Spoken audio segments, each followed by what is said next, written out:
ಒಬ್ಬ ಪೊಲೀಸ್ ವರಿಷ್ಠಾಧಿಕಾರಿ ಮನಸ್ಸು ಮಾಡಿದ್ರೆ ಯಾವುದೇ ಪಕ್ಷ ಆಡಳಿತದಲ್ಲಿ ಒಬ್ಬ ಕೆಎಎಸ್ ಅಧಿಕಾರಿ, ಒಬ್ಬ ಐಎಎಸ್ ಅಧಿಕಾರಿ, ಒಬ್ಬ ಪರ್ಮನೆಂಟ್ ಕ್ಯಾಬಿನೆಟ್ ಮಿನಿಸ್ಟರ್ಗೆ ಸಮ ಬಹಳ ಮಾರ್ಕ್ಸ್ ತಗೊಂಡು ನೀವು ಹುಜೂರ್ ಅನ್ನೋ ಅಧಿಕಾರಿ ಅವನಾದ್ರೆ ಸಪ್ತ ಶವಕ್ಕೆ ಸಮ.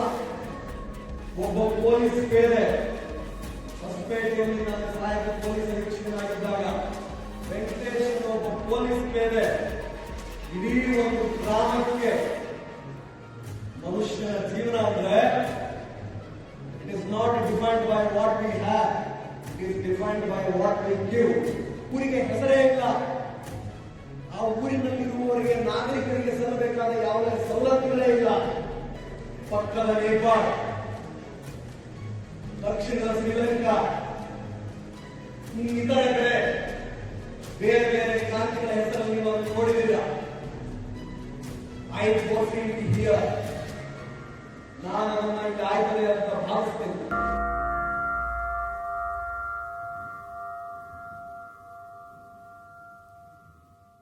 ಈ ಮಾತು ಮತ್ತು ಭಾಷಣ ಈ ಜಗತ್ತು ನಾಗರಿಕತೆ ಹುಟ್ಟಿನಾಗಿನಿಂದ ಇಲ್ಲಿಯವರೆಗೂ ಸಕಾರಾತ್ಮಕವಾಗಿ ನಿರ್ಮಾಣ ಆಗಿದ್ದು ಮಾತಿನಿಂದಲೇ ನಕಾರಾತ್ಮಕವಾಗಿ ಧ್ವಂಸವಾಗಿದ್ದು ಕೂಡ ಮಾತಿನಿಂದಲೇ. ಮಾತಿಗೆ ಮಾತು ಸೇರಿ ಜನಿಸಿದ್ದು ಪ್ರೀತಿ, ಮಾತಿಗೆ ಮಾತು ತಾಯಿಗೆ ಹುಟ್ಟಿದ್ದು ಭೀತಿ, ಮಾತನಾಡಿದ ಮನಕ್ಕೆ ಮಾನ ಮರ್ಯಾದೆ, ಮಾತನಾಡಿಯದ ಮನಕ್ಕೆ ನಾನಾ ತಗಾದೆ. ಸೊ ಭಾಷಣಕ್ಕೆ ಬೆಲೆ ಇದ್ದದ್ದು 10 ವರ್ಷದ ಪೂರ್ವದಲ್ಲಿ. ಇಂಟರ್ನೆಟ್ ಇಲ್ಲದ ಕಾಲ, ಕೃತಕ ಬುದ್ಧಿಮತ್ತೆ ಇಲ್ಲದ ಕಾಲ, reels, Snapchat, TikTok, mobile, WhatsApp ಇಲ್ಲದ ಕಾಲದಲ್ಲಿ ಯಾರೋ ಒಬ್ಬರು ಎಲ್ಲೋ ಬಂದು ಮಾತನಾಡ್ತಾರೆ ಅಂದ್ರೆ ಸಾವಿರಾರು ಜನರು ಸೇರಿ ಅವರ ಮಾತುಗಳನ್ನು ಕೇಳ್ತಾ ಇದ್ರು. ಆದ್ರೆ ಇವತ್ತು ಜಗತ್ತಿನ ಯಾವುದೇ ಮೂಲೆಯಲ್ಲಿ ಏನೇ ಆದರೂ ಕೂಡ ಕ್ಷಣಾರ್ಧದಲ್ಲಿ ಕಣ್ಣೆರಿಗೆ ಬರ್ತದೆ. ಸೊ ಇದು ಸತ್ಯವನ್ನ ಮರೆಮಾಚಿ ಟ್ರೆಂಡಿಂಗ್ ನ್ಯೂಸ್ಗಳೇ ವೈಭವೀಕರಿಸತಕ್ಕಂಥ ಕಾಲ. ಏನ್ ಬಂದಿದೆ ಸರಿನಾ ತಪ್ಪ, ಸತ್ಯವೇ ಅಸತ್ಯವೇ, ಯಾವುದಾದ್ರೂ ವೈಯಕ್ತಿಕ ಸ್ವಾರ್ಥ ಇಟ್ಟುಕೊಂಡು ಈ ಪರ್ಟಿಕ್ಯುಲರ್ ವಿಡಿಯೋ ಅಥವಾ ಸುದ್ದಿಯನ್ನ ಮಾಡಲಾಗಿದೆಯೋ ಅಥವಾ ಬೇರೆ ಕಾರಣಕ್ಕಾಗಿ ಮಾಡಲಾಗಿದೆಯೋ, ಇದೇನೋ ಒಂದು ಹೇಳುತ್ತೆ ಯಾವುದೋ ಒಂದು ವಿಚಾರದ ಬಗ್ಗೆ, ಅದು ಸರಿನಾ ತಪ್ಪ, ಆತ್ಮವಿಮರ್ಶೆಗೆ ಸಮಯವಿಲ್ಲದ ಕಾಲ, ಏನನ್ನು ನೋಡದ ಕಾಲ, ಬಂದದ್ದನ್ನೆಲ್ಲ ಫಾರ್ವರ್ಡ್ ಮಾಡುವ ಕಾಲ. ಹಾಗಾಗಿ ಇಲ್ಲಿ ಅದೆಲ್ಲಕ್ಕಿಂತ ಹೆಚ್ಚಾಗಿ ಬಹಳ ಬಹುದೊಡ್ಡ ಉದ್ದೇಶವನ್ನು ಕಳೆದ 7 ವರ್ಷದಿಂದ ಅವರು ಕೆಲಸ ಮಾಡ್ತಿದ್ದಾರೆ. ಕಾರ್ಯಕ್ರಮಗಳು ಏನು ಅಟೆಂಡ್ ಆಗಲ್ಲ, ನನ್ನನ್ನು ಬಿಟ್ಟುಬಿಡಿ ಅಂದ್ರೂ ಬಹಳಷ್ಟು ಕಾರ್ಯಕ್ರಮಗಳ ಕರೆದು ನೀವು ಬಂದಿಲ್ಲ. ಎಲ್ಲಾ ಕಾರ್ಯಕ್ರಮಗಳಿಗೂ ಹಾಕ್ತೀನಿ, ಬನ್ನಿ, ನಮ್ಮ ಮೇಲ್ಗಡೆ ಇದೆಯೋ ಇಲ್ಲೋ ಅಂತ ಕೇಳಿದ್ರು. ಷಡಕ್ಷರಿಯವರನ್ನ ನಾನು ಕಳೆದ 13 ವರ್ಷಗಳಿಂದ ಬಲ್ಲೆ. ಶಿವಮೊಗ್ಗ ಜಿಲ್ಲಾ ಪೊಲೀಸ್ ಅಧೀಕ್ಷಕರಾದಾಗ ಜಿಲ್ಲಾಧ್ಯಕ್ಷರಾಗಿದ್ದು ಯಾವ ರೀತಿ ಅವರ ಎನರ್ಜಿ, ಅವರ ಸ್ಟ್ರೆಂತ್, ಅವರ ಆಸಕ್ತಿ, ಅವರ ಕಳಕಳಿದೆಯೋ ಇದೇ ಆಸಕ್ತಿ, ಇದೇ ಕಳಕಳಿಯನ್ನು ಶಿವಮೊಗ್ಗದಲ್ಲಿದ್ದಾಗ ತೋರಿಸಿದವರು. ಅವರ ಕೆಲಸದ ಬಗ್ಗೆ ನನಗೆ ನಂಬಿಕೆ ಇದೆ, ಅವರ ಆಲೋಚನೆಗಳ ಬಗ್ಗೆ ನನಗೆ ಸಹಮತವಿದೆ. ಆ ವ್ಯಕ್ತಿಯ ಎಲ್ಲಾ ಮಹತ್ವಾಕಾಂಕ್ಷೆಗಳಿಗೂ ನಮ್ಮ ಬೆಂಬಲವಿದೆ.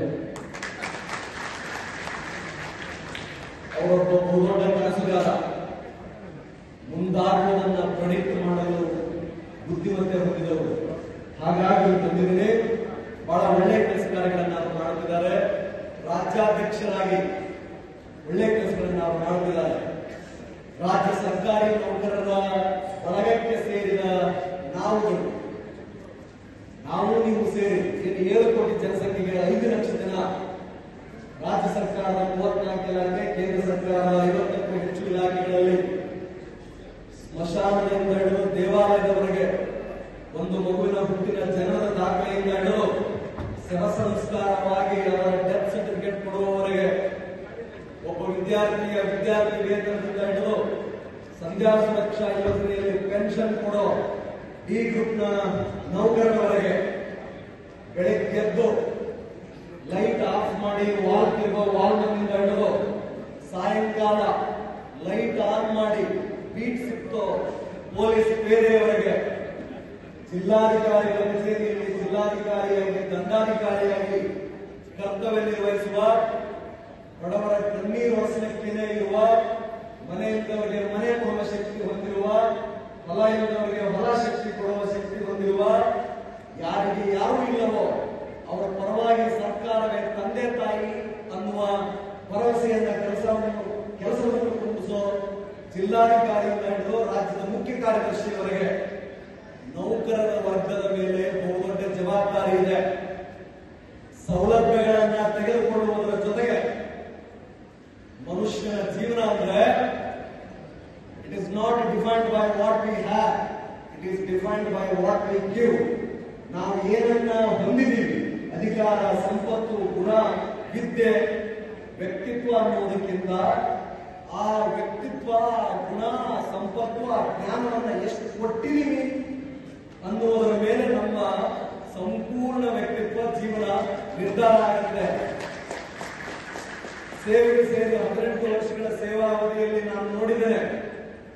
ಒಬ್ಬ ಪೊಲೀಸ್ ಪೇದೆ, ಹೊಸಪೇಟೆಯಲ್ಲಿ ನಾನು ಸಹಾಯಕ ಪೊಲೀಸ್ ಅಧೀಕ್ಷಕನಾಗಿದ್ದಾಗ ವೆಂಕಟೇಶ್ ಒಬ್ಬ ಪೊಲೀಸ್ ಪೇದೆ ಇಡೀ ಒಂದು ಗ್ರಾಮಕ್ಕೆ ಒಂದು ಆದೇಶ ಮಾಡಿದರೆ ಸಾಕು, ಇಡೀ ಊರಿನ ಹಿರಿಯರು ಅವರ ಮಾತುಗಳನ್ನು ಕೇಳಿದ್ದನ್ನ ನಾನು ನೋಡಿದ್ದೇನೆ. ಇಡೀ ಒಂದು ಗ್ರಾಮವನ್ನು ದುಶ್ಚಟ ಮುಕ್ತಗೊಳಿಸಿದ್ದನ್ನ ನಾನು ಕಂಡಿದ್ದೇನೆ. ಒಬ್ಬ PSI ಶಿವಮೊಗ್ಗ ಜಿಲ್ಲೆಯಲ್ಲಿ ಕೆಲಸ ಮಾಡಬೇಕಾದ್ರೆ RV ಗಂಗಾಧರಪ್ಪ ಅಂತ ಸರ್ಕಲ್ ಇನ್ಸ್ಪೆಕ್ಟರ್ ಇಡೀ ಒಂದು ಹೋಬಳಿಯನ್ನ ಯಾವುದೇ ಜಾತಿ, ಮತ, ಕುಲ, ಧರ್ಮ, ಪಂಥ, ಬಡವ, ಶ್ರೀಮಂತ ಯಾವುದೇ ತಾರತಮ್ಯವನ್ನು ಮಾಡದೆ ನೀವು ಹೊಂದಿದ್ದೀರಾ, ನೀವು ಬಂದಿದ್ದೀರಾ, ನಾನು ನಿಮ್ಗಾಗಿ ಇದ್ದೀನಿ ಅನ್ನೋ ಕೆಲಸ ಮಾಡಿದ ಒಬ್ಬ ವ್ಯಕ್ತಿಯನ್ನು ನಾನು ನೋಡಿದ್ದೇನೆ. ಒಬ್ಬ PDO ಆಗಿ, ಒಬ್ಬ ಸಾಮಾನ್ಯ ಪಂಚಾಯತ್ ಡೆವಲಪ್ಮೆಂಟ್ ಆಫೀಸರ್ ಅಶೋಕ್ ಮಿರ್ಜಿ ಅಂತ ಬೆಳಗಾವಿ ಜಿಲ್ಲೆಯಲ್ಲಿ ನಾನು ಕೆಲಸ ಮಾಡಬೇಕಾದ್ರೆ ಇಡೀ ರಾಜ್ಯದಲ್ಲೇ 24 ಗಂಟೆ ಒಳಗಾಗಿ ಟಾಯ್ಲೆಟ್ ಕಟ್ಟಿ, ಸ್ಟ್ರೀಟ್ ಲೈಟ್ ಹಾಕಿ, CCTV ಹಾಕಿ, ಗ್ರಂಥಾಲಯವನ್ನ ಡಿಜಿಟಲ್ ಲೈಬ್ರರಿ ಮಾಡಿ, ಸ್ಪರ್ಧಾತ್ಮಕ ಪರೀಕ್ಷೆಗಳಿಗೆ ಮಕ್ಕಳಿಗೆ ಪಾಠ ಮಾಡಿ ಬಹಳಷ್ಟು ಜನ ನೌಕರಿ ಕಳಿಸಿದ ಒಬ್ಬ PDO ನಾನು ನೋಡಿದ್ದೇನೆ. ಒಬ್ಬ ಪೊಲೀಸ್ ಅಧೀಕ್ಷಕನಾಗಿ ದಿವಂಗತ ಮಧುಕರ್ ಶೆಟ್ಟಿ ಸೇವೆ ಸಲ್ಲಿಸುತ್ತಿರುವ ಹರ್ಷ ಗುಪ್ತಾ ಸಾಹೇಬರು ಚಿಕ್ಕಮಗಳೂರು ಜಿಲ್ಲೆಯಲ್ಲಿ ಸೇವೆ ಸಲ್ಲಿಸಬೇಕಾದ್ರೆ ಊರಿಗೆ ಹೆಸರೇ ಇಲ್ಲ. ಆ ಊರಿನಲ್ಲಿರುವವರಿಗೆ, ನಾಗರಿಕರಿಗೆ ಸಲ್ಲಬೇಕಾದ ಯಾವುದೇ ಸವಲತ್ತುಗಳೇ ಇಲ್ಲ. ಅದೆಲ್ಲವನ್ನೂ ಜೊತೆಯಾಗಿ ಒಂದು ಟೀಮ್ ಆಗಿ ಕೆಲಸ ಮಾಡಿ ಹೋಗಿ ಕೊಟ್ಟು ಅವರ ಹೆಸರನ್ನೇ ಗುಪ್ತ ಶೆಟ್ಟಿಹಳ್ಳಿ ಅಂತ ಹೇಳಿ ಚಿಕ್ಕಮಗಳೂರಲ್ಲಿ ದಾಖಲಾಗಿದ್ದನ್ನ ನಾನು ಕಂಡಿದ್ದೇನೆ. ಒಬ್ಬ ಪೊಲೀಸ್ ವರಿಷ್ಠಾಧಿಕಾರಿ ಮನಸ್ಸು ಮಾಡಿದ್ರೆ ಯಾವುದೇ ಪಕ್ಷ ಆಡಳಿತದಲ್ಲಿರಲಿ, ಒಬ್ಬ ಪೊಲೀಸ್ ವರಿಷ್ಠಾಧಿಕಾರಿ ನಾನು ಬಡತನದಲ್ಲಿದ್ದೆ, ನಾನು ಹುಟ್ಟದೆ ಬೆಳೆದೆ, ನಾನು ಪಟ್ಟ ಕಷ್ಟವನ್ನು ಯಾರು ಪಡಬಾರದು, ನಾನು ಪ್ರತಿ ಹಳ್ಳಿಗೂ ಹೋಗ್ತೀನಿ, ನೋಡ್ತೀನಿ, ಗ್ರಾಮ ವಾಸ್ತವ್ಯ ಮಾಡ್ತೀನಿ, ಪ್ರತಿ ತಿಂಗಳು ತಾಲೂಕವಾರು ಜನಸಂಪರ್ಕ ಸಭೆಗಳನ್ನು ನಾನು ಮಾಡ್ತೀನಿ, ಪ್ರತಿ ಶಾಲೆಗೂ ಹೋಗಿ ಪ್ರತಿಯೊಬ್ಬ ವಿದ್ಯಾರ್ಥಿಗೂ ಪೊಲೀಸ್ ಅಂದ್ರೆ ಏನು, ಹೆಡ್ ಕಾನ್ಸ್ಟೇಬಲ್ ಅಂದ್ರೆ ಏನು, ಚಾರ್ಜ್ ಶೀಟ್ ಅಂದ್ರೆ ಏನು, ಸಮನ್ಸ್ ಅಂದ್ರೆ ಏನು, ವಾರಂಟ್ ಅಂದ್ರೆ ಏನು, ದೋಷಾರೋಪಣ ಪಟ್ಟಿ ಅಂದ್ರೆ ಏನು, P ರಿಪೋರ್ಟ್ ಅಂದ್ರೆ ಏನು, ವಿಕ್ಟಿಮ್ ಕಂಪನ್ಸೇಷನ್ ಅಂದ್ರೆ ಏನು, ಟ್ರಯಲ್ ನಡುವೆ ಸಾಕ್ಷಿಯನ್ನ ಹೇಗೆ ಹೇಳಬೇಕು, ಅನ್ನೋ ಪೊಲೀಸ್ ವರಿಷ್ಠಾಧಿಕಾರಿಯಾಗಿ ನಾನು 5 ಜಿಲ್ಲೆಗಳಲ್ಲಿ ಸೇವೆ ಸಲ್ಲಿಸಿದ್ದೀನಿ. ಭಾನುವಾರವೂ ಕಚೇರಿಯಲ್ಲಿ ಕೂತಿದ್ದೀನಿ. 9 ರಿಂದ ರಾತ್ರಿ 12 ಕೆಲಸ ಮಾಡಿದ್ದೀನಿ. ತಂದೆ ಕೋರವನ್ನು ಒದ್ದು ಓಡಿಸಿದ್ದೀನಿ. ಒಬ್ಬ ಅಧಿಕಾರಿಗೆ ಇಷ್ಟೆಲ್ಲ ಜವಾಬ್ದಾರಿಗಳಿರ್ತದೆ. ಪ್ರಜಾಪ್ರಭುತ್ವ ವ್ಯವಸ್ಥೆ 5,000 ವರ್ಷಗಳ ಇತಿಹಾಸದ ಮನುಕುಲಕ್ಕೆ ಇದೆ ಅನ್ನುವುದಾದರೆ ಅಂದಿನಿಂದ ಇಂದಿನವರೆಗೂ ಬೆಸ್ಟ್ ಫಾರ್ಮ್ ಆಫ್ ಅಡ್ಮಿನಿಸ್ಟ್ರೇಷನ್, ಅದರ ಶಕ್ತಿ ಇರುವುದೇ ಬ್ಯೂರೋಕ್ರಸಿಯಲ್ಲಿ, ಆಡಳಿತ ಶಾಹಿಯಲ್ಲಿ. ಸ್ಪರ್ಧಾತ್ಮಕ ಪರೀಕ್ಷೆಯ ಮೂಲಕ ಪ್ರತಿಭೆಯನ್ನಾಧರಿಸಿ ನಮ್ಮೆಲ್ಲರನ್ನು ನೇಮಕ ಮಾಡಲಾಗ್ತದೆ. ಯಾರಿಗಾಗಿ? ಏತಕ್ಕಾಗಿ? ಅಧಿಕಾರ, ಹಣ ಅಥವಾ ದೊಡ್ಡ ಹೆಸರಿರುವ ವ್ಯಕ್ತಿಗೆ ಪೊಲೀಸ್ ಸ್ಟೇಷನ್ ಎದುರುಗಡೆ ಬಂದು ಅಥವಾ ತಹಸೀಲ್ದಾರ್ ಎದುರುಗಡೆ ಬಂದು ಯಾವತ್ತಾದ್ರೂ ಕಾದಿದ್ದನ್ನ ನೋಡಿದೀರಾ? ನಾನು ಅನಿಸ್ತೇವೆ, ಸ್ವಾಮಿ ಬರೋದು ಬೇಡ, ನಾವೇ ಬರ್ತೀವಿ, ನಾವೇ ಬಂದು ಮಾಡಿಕೊಡ್ತೀವ್ರಿ ಅಂತ ಹೇಳ್ತೇವೆ. ಸರ್ಕಾರದ ಅವಶ್ಯಕತೆ ಯಾರಿಗಿದೆ? ಅಕ್ಷರ ಅರಿಯದ 3 ಹೊತ್ತಿನ ಹೊಟ್ಟೆ, 3 ಹೊತ್ತಿನ ಊಟ ತುಂಬಿದ್ರೆ ಸಾಕಪ್ಪ, ವಾರದ ಸಂತೆ ಆದ್ರೆ ಸಾಕಪ್ಪ, ಮಕ್ಕಳನ್ನ ಒಳ್ಳೆ ಶಾಲೆಯಲ್ಲಿ ಸೇರಿಸಲಿಕ್ಕೆ ಫೀಸ್ ಆದ್ರೆ ಸಾಕಪ್ಪ, ಏನೋ ಮುಗಿಸ್ಕೊಂಡ್ಬಿಟ್ಟು ತಿರುಪತಿ ತಿಮ್ಮಪ್ಪನಿಗೋ ಧರ್ಮಸ್ಥಳಕ್ಕೋ ಶಿರಡಿ ಸಾಯಿಬಾಬಾಗೆ 1 ವರ್ಷದಲ್ಲಿ 1 ಸಾರಿ ಹೋಗಿ ಬಂದ್ರೆ ಸಾಕಪ್ಪ, ಸೆಕೆಂಡ್ ಹ್ಯಾಂಡ್ ಕಾರ್ ಆದ್ರೂ ಸಾಕು ತಗೊಂಡ್ರೆ ಸಾಕು, ಜಿಲ್ಲಾ ಹೆಡ್ ಕ್ವಾರ್ಟರ್ ಅಲ್ಲಿ ಒಂದು ರೆವಿನ್ಯೂ ಸರ್ಟಿಫಿಕೇಟ್ ಪರವಾಗಿಲ್ಲ ತಗೊಂಡ್ರೆ ಸಾಕು. ಈ ರೀತಿ ಅಕ್ಷರ ಅರಿಯದ ವ್ಯಕ್ತಿಗಳಿಗೆ ಸರ್ಕಾರದ ಆದ್ಯತೆ ಇದೆ, ನೌಕರರ ಕಳಕಳಿಯ ಅವಶ್ಯಕತೆ ಇದೆ. ಅದೆಲ್ಲವನ್ನೂ ಮಾಡುವ ಗುರುತರ ಜವಾಬ್ದಾರಿ ನಮ್ಮೆಲ್ಲರ ಮೇಲಿದೆ. ಬಹಳಷ್ಟು ವ್ಯವಸ್ಥೆಯನ್ನ ದೂಷಿಸುವ ನಾವೆಲ್ಲ ಬಹಳ ದೂಷಿಸ್ತೀವಿ. ಅದ ಹಂಗ ಹಿಂಗ ಸರ್ ಹೇಳಿದ ಹಾಗೆ ಬೇರೆ ಬೇರೆ ಏನೋ ಆಗ್ತಾ ಇರುತ್ತೆ. ಬೇರೆ ಬೇರೆ ಸಲಹೆ ಎಲ್ಲಾ ಕಡೆ ಹೇಳಿ ನನಗೆ ಅಭ್ಯಾಸ. ಒಬ್ಬ KS ಅಧಿಕಾರಿ, ಒಬ್ಬ IAS ಅಧಿಕಾರಿ, ಒಬ್ಬ ಪರ್ಮನೆಂಟ್ ಕ್ಯಾಬಿನೆಟ್ ಮಿನಿಸ್ಟರ್ಗೆ ಸಮ. ಒಂದು ವೇಳೆ ಅವರ ಅಧಿಕಾರವನ್ನ ಜನಪರವಾಗಿ ಉಪಯೋಗ ಮಾಡಿದ್ರೆ ನಮ್ಮಲ್ಲಿ ಲಿಖಿತ ಬರೆದಿಟ್ಟ ಡಿಫೈನ್ಡ್ ರೂಲ್ಸ್ ಗಿಂತ ಡಿಸ್ಕ್ರಿಷನ್, ವಿವೇಚನಾ ಪವರ್ಗಳೇ ಹೆಚ್ಚು. ಸರ್ಕಲ್ ಅಲ್ಲಿ ನಿಂತಾಗ ಒಬ್ಬ ಕಾನ್ಸ್ಟೇಬಲ್ ಗಾಡಿ ಹಿಡಿದ್ರೆ ರಾತ್ರಿ ಮಧ್ಯರಾತ್ರಿ ಸರ್ಕಾರ ಅಂದ್ರೆ ಯಾರು? ಆ ಕ್ಷಣಕ್ಕೆ ಕಾನ್ಸ್ಟೇಬಲ್ ಸರ್ಕಾರ. ಒಬ್ಬ ವಿಲೇಜ್ ಅಕೌಂಟೆಂಟ್, ಒಬ್ಬ PDO ಗ್ರಾಮ ಪಂಚಾಯತಿಯಲ್ಲಿ ಕೂತಾಗ ಸಾಮಾನ್ಯ ಮನುಷ್ಯ ಅವನ ಜೊತೆ ಇಂಟ್ರಾಕ್ಷನ್ ಸಂವಾದ ಮಾಡ್ತಿದ್ರೆ ಆ ಕ್ಷಣಕ್ಕೆ ಅವನೇ ಸರ್ಕಾರ.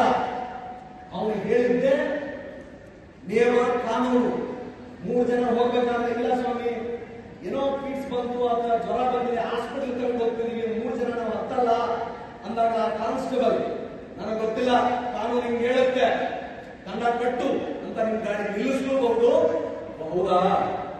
ಎಲ್ಲಿಂದ ಬರಕತ್ತೀರಿ? ಇಲ್ಲಿ ನಾವು ಕುಂದೂರಿಂದ ಬರಕತ್ತೀವಿ, ಗುಡ್ಡಚನ್ನಾಪುರದಿಂದ ಬರಕತ್ತೀವಿ, ತೆಗ್ಗೇಡಿಯಿಂದ ಬರಕತ್ತೀವಿ, ಬಂಗಾರಪುರದಿಂದ ಬರಕತ್ತೀವಿ, ರಾಣೆಬೆನ್ನೂರು ಹೊಂಟೀವಿ, ಬಿಡ್ರಿ ಸಾಹೇಬ್ರ ಅಂತ ನಾವು ಬಿಟ್ರೆ ಅವ್ರ ಪಾಲಿ ಅವ್ರ ದೇವರು. ಬಿಡದೆ ತೆಗೆದುಕೊಂಡು ಹೋದ್ರೆ ಶಾಪ ಹಾಕ್ತಾರೆ, ಬೈಕಳ್ತಾರೆ. ಆ ಭರವಸೆಯನ್ನು ಮೂಡಿಸತಕ್ಕಂಥ ಕೆಲಸ ನಮ್ಮ ಕರ್ತವ್ಯದಿಂದ ಆಗಬೇಕು. ಮಕ್ಕಳಿಗೆ SSLC PUC ಪ್ರತಿಭಾ ಪುರಸ್ಕಾರ ನಡೀತಾ ಇದೆ. ಬಹಳ ಕಟ್ಟುನಿಟ್ಟಾಗಿ ಕೆಲಸ ಮಾಡಿದವರು ಯಾರು? ಮಕ್ಕಳನ್ನ ವಾಪಸ್ ಸರ್ಕಾರಿ ನಿಲಯಕ್ಕೆ ಸೇರಿಸಬೇಕು ಅನ್ನೋ ಭಾವ ಬಂದ್ರೆ ಅದು ನಿಮ್ಮ ಧೈರ್ಯ. ಇಲ್ಲ ನಮ್ಗೆ ಡಾಕ್ಟರ್ ಆಗ್ಬಿಡಿ, ಎಂಜಿನಿಯರ್ ಆಗ್ಬಿಡಿ ಅಂತ ಬಯಸ್ತಾ ಇದ್ರೆ ಅದು ಒಳ್ಳೇದೇ, ಏನಾದ್ರೂ ಮಾಡಿ ಅವರನ್ನ. ಆದ್ರೆ ಗಟ್ಟಿ ವ್ಯಕ್ತಿಗಳನ್ನಾಗಿ ಮಾಡಿ. ಈ ನಾಡು ನಮ್ಮ ಅವಿಭಜಿತ ಧಾರವಾಡ ಜಿಲ್ಲೆ, ಧಾರವಾಡ, ಗದಗ, ಕೊಪ್ಪಳ, ಈ ನಮ್ಮ ಹಾವೇರಿ, ಶಿಶುನಾಳ ಸೇರಿ ಹುಟ್ಟಿದ ಊರು. ಕನಕದಾಸ 12ನೇ ಶತಮಾನಕ್ಕೆ ಅಣ್ಣ ಬಸವಣ್ಣ ಒಂದು ಅನುಭವ ಮಂಟಪವನ್ನು ಕಟ್ಟಿದ್ರೆ 14ನೇ ಶತಮಾನದ ದಾಸ ಸಾಹಿತ್ಯದ ಮೇರು ಪಂಕ್ತಿಯಲ್ಲಿರುವ ಪುರಂದರದಾಸರು, ಕನಕದಾಸರು ಪ್ರತಿ ಮನೆಯನ್ನೂ ಕೂಡ ಅವರ ಕೀರ್ತನೆಗಳ ಮೂಲಕ ಅನುಭವ ಮಂಟಪವನ್ನಾಗಿ ಪರಿವರ್ತಿಸಿದವರು. ಜನಪದರ ನಾಡು. ಗಾನಯೋಗೇಶ್ ಹಾನಗಲ್ ಕುಮಾರಸ್ವಾಮಿಯವರ ಊರು. ಜ್ಞಾನಪೀಠ ಪ್ರಶಸ್ತಿ ಬೀಕ್ರ ಗೋಗ ಅವರ ಊರು. ಎಲ್ಲವನ್ನೂ ಮೀರಿ ರೈತ ಪರ ಕಾಳಜಿ ಹೊಂದಿದ ಹೋರಾಟದ ನಾಡು. ಇಲ್ಲಿ ನಮ್ಮ ಶಿಕ್ಷಣ ಸಿರಿಬ್ರು ಯಾವುದೇ IAS IPS ಪದವಿ ಪಡೆದಿರಲಿಲ್ಲ. ನಮ್ಮ ಕನಕದಾಸರು ಯಾವುದೇ IIT IIM ಹೋಗಿರಲಿಲ್ಲ. ಹೋಗಿದ್ದ ಅವ್ರನ್ನ ಯಾಕೆ ನೆನೆಸ್ತೀವಿ? ಅವರ ಒಂದು ತತ್ವ ಪದ ಯಾಕೆ ಇಡೀ ಜೀವನವನ್ನ ಕಟ್ಟಿಕೊಡುತ್ತೆ? ಸಮಾಜಕ್ಕಾಗಿ ಬದುಕಿದವರು. ನಾವು ನೀವೆಲ್ಲ ನೌಕರಿಗೆ ಸೇರಿದ ಮೇಲೆ ಹೊಟ್ಟೆ ತುಂಟಾಗಿದೆ, ಬಟ್ಟೆ ಇದೆ, ಮನೆ ಆಗಿದೆ ಅಂದ ಮೇಲೆ ಸಮಾಜಕ್ಕಾಗಿ ಬದುಕಬೇಕು. ನಾವೆಲ್ಲ ಅದೃಷ್ಟವಂತರು. 3 ಪೊಲೀಸ್ ಪೇದೆ ಹುದ್ದೆಗಳ ಖಾಲಿ ಇದ್ರೆ ಮಿನಿಮಮ್ 5 ಲಕ್ಷ ಅಪ್ಲಿಕೇಶನ್ಗಳು ಬರ್ತವೆ. ಪ್ಯೂರ್ ಮೆರಿಟ್ ಮೇಲೆ ಸೆಲೆಕ್ಷನ್ ಆಗ್ತದೆ. ವಿಲೇಜ್ ಅಕೌಂಟೆಂಟ್ ಸೆಲೆಕ್ಷನ್ ಹಂಗೆ ಆಗುತ್ತೆ. 20 ರೂಪಾಯಿ ಅಪ್ಲಿಕೇಶನ್ ಅಲ್ಲಿ ನಾನು IPS ಆಗಿದ್ದೀನಿ. 20 ರೂಪಾಯಿ ಅಪ್ಲಿಕೇಶನ್ ಹಾಗಿದ್ರೆ ಬಂದಾದ್ಮೇಲೆ ಸಂಬಳ ತೆಗೆದುಕೊಂಡ ಮೇಲೆ ಯಾರಿಗೆ ಯಾರು ಇಲ್ಲವೋ ಅವ್ರಿಗೆ ನಾವಿದೀವಿ ಅನ್ನೋ ಭರವಸೆ ಕೊಡ್ತಕ್ಕಂಥ ಕೆಲಸ ಆಗ್ಬೇಕಲ್ಲ. ನಿಮ್ಮ ಮಕ್ಕಳು ಯಾರು ಬೆಳೀತಿದ್ದಾರೆ, ಪೊಲೀಸ್ ಇಲಾಖೆಗೆ 18 ವರ್ಷದ ಸೇವಾ ಅನುಭವದ ಮೇಲೆ ಹೇಳ್ತಿದ್ದೀನಿ. ನೀವು ಇಂಜಿನಿಯರ್ ಮಾಡಿ, ಡಾಕ್ಟರ್ ಮಾಡಿ, ಅಧಿಕಾರಿಗಳನ್ನು ಮಾಡಿದ್ರು ಗುಂಪಿನಲ್ಲಿ ಗೋವಿಂದ ಅನ್ನ ಆ ಹುಡುಗ ಆ ಹುಡುಗಿ ಆದ ಅಂದ್ರೆ ಕಷ್ಟ ಆಯ್ತದೆ. ಮಕ್ಕಳಿಗೆ ಹಿಂದೆಂದಿಗಿಂತಲೂ ಇಂದ ಅವಶ್ಯಕತೆ ಇರೋದು ಬರೀ ವಿದ್ಯೆ, ಉದ್ಯೋಗ ಅರಸುವ ಗುಣ ಅಲ್ಲ. ಸುತ್ತಮುತ್ತಲಿನ ವ್ಯವಸ್ಥೆಯನ್ನ ಅರಿಯುವ ಕುತೂಹಲ, ಸಾಮಾಜಿಕ ಅಸಮತೋಲನವನ್ನು ಪ್ರಶ್ನಿಸುವ ಗುಣ, ಕಣ್ಣೆದುರಿಗಾಗುವ ಅಪರಾಧವನ್ನು ಖಂಡಿಸುವ ಗುಣ. ಸಮಾಜ ಕೆಟ್ಟು ಹೋಗಿದೆ, ಯಾವಾಗಲೂ ಕೆಡ್ತಾನೆ ಇತ್ತು. ಕೆಟ್ಟಿರುವುದನ್ನ ನಾವು ಪ್ರಶ್ನಿಸ್ತಾ ಇರಲ್ಲ. ಸಾಮಾಜಿಕ ಅನ್ಯಾಯಕ್ಕೆ ಒಗ್ಗಿಕೊಂಡು ಹೋಗುವುದು ದುರದೃಷ್ಟಕರ. ಹಾಗಾಗದಿರಲಿ ಒಂದು ಕಥೆ ಹೇಳಿ ಮುಗಿಸ್ತೇನೆ. ಒಬ್ಬ ದೊಡ್ಡ ರಾಜನಿದ್ದ, ಶುದ್ಧೋಧನ. ಅವನಿಗೊಬ್ಬ ಮಗ ಹುಟ್ಟಿದ. ಅವನ ಹೆಸರು ಸಿದ್ಧಾರ್ಥ. ಭವಿಷ್ಯವಾಣಿ ನುಡಿತು, ಅವನು ನಾಳೆ ಹೀಗಾಗವನಿದ್ದಾನೆ. ತಂದೆ ಪುತ್ರವ ಮೋಹ ಚಿಂತಾಕ್ರಾಂತನಾಗಿ ನನ್ನ ಮಗನಿಗೆ ಯಾವುದೇ ಲೋಕದ ಸಮಸ್ಯೆಗಳ ಕಾಡಬಾರದು ಅಂತ ಬಹುದೊಡ್ಡ ಅರಮನೆಯನ್ನು ನಿರ್ಮಿಸಿ ಎಲ್ಲ ಸುಖ ಸುಪ್ಪತ್ತಿಗೆಯನ್ನ ಅರಮನೆಯಲ್ಲಿ ಕೊಟ್ಟುಬಿಟ್ಟ. ಮದುವೆ ಮಾಡುವ ಮಗುನೂ ಆಯಿತು.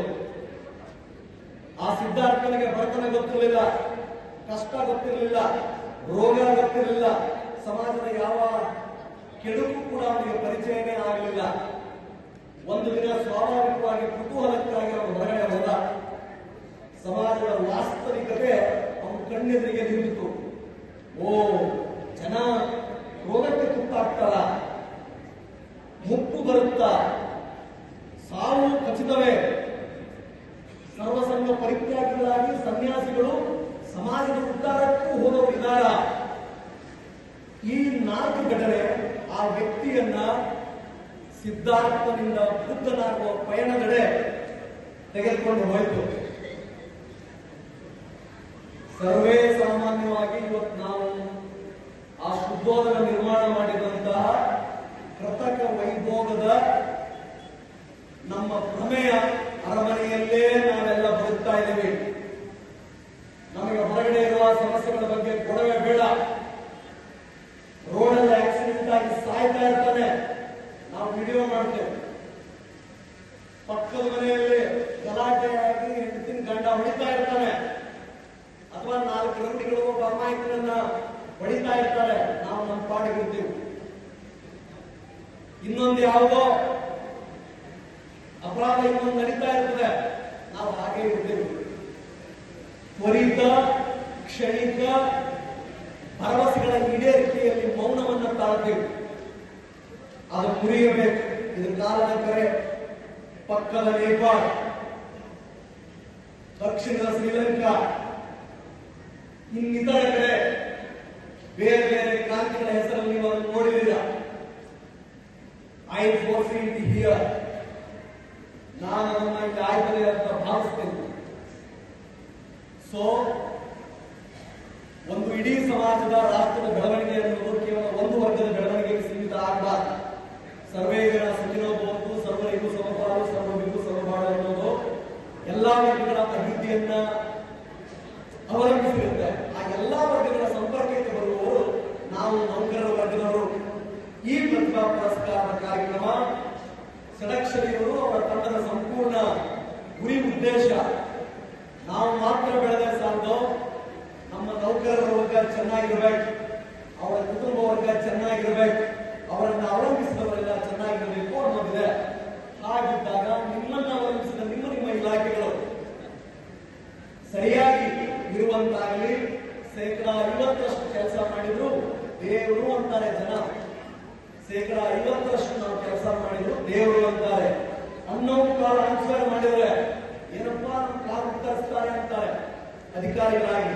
ಹಾಗೆ ಆಗಲಿ, ನಿಮ್ಮೆಲ್ಲರ ಬದುಕು ಶ್ರೇಯಸ್ಕರವಾಗಿರಲಿ.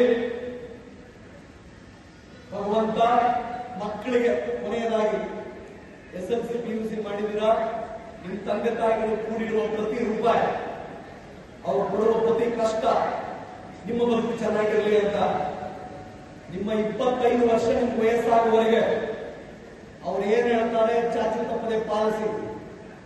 ಒಂಥರ ಕೊಲೆ ಬಸವಣ್ಣ ಕಡೆ ಹಂಗಿರ್ಬೇಕು. ಅವ್ರು ಹೇಳಿದ್ದನ್ನ ಪ್ರಶ್ನಿಸಿ, ಯಾವುದೋ ಮೊಬೈಲ್ ಅಲ್ಲಿ ಏನೋ ನೋಡಿ, ಯಾವುದೋ ವೆಬ್ ಸೀರೀಸ್ ಅಲ್ಲಿ ಏನೋ ಒಂದು ಕ್ಯಾರೆಕ್ಟರ್ ಇಂದ ಇನ್ಫ್ಲೂಯೆನ್ಸ್ ಆಗಿ, ಒಂದು ರೀಲ್ಸ್, ಒಂದು ಫ್ರೆಂಡ್ ಸರ್ಕಲ್, ಹೊರಗಡೆ ಅವರ ಮಾತನ್ನ ಕೇಳಿ ಅವರೊಂದಿಗೆ ವಾಗ್ವಾದ ಕೇಳುವುದು, ನೀನೇ ನನ್ನ ಶತ್ರು ಅಂತ ತಂದೆ ತಾಯಿಗಳನ್ನ ದೂಷಿಸಬೇಡಿ. ಯಾವ ಗಂಡನ ಹೆಂಡತಿಗಾಗಿ ಸಾರಿ ಅದು ಅನ್ಬಾರ್ದು. ಎಲ್ಲಾ ತಂದೆ ತಾಯಿಗಳು ಬದುಕೋದು ತಮ್ಮ ಮಕ್ಕಳಿಗಾಗಿ.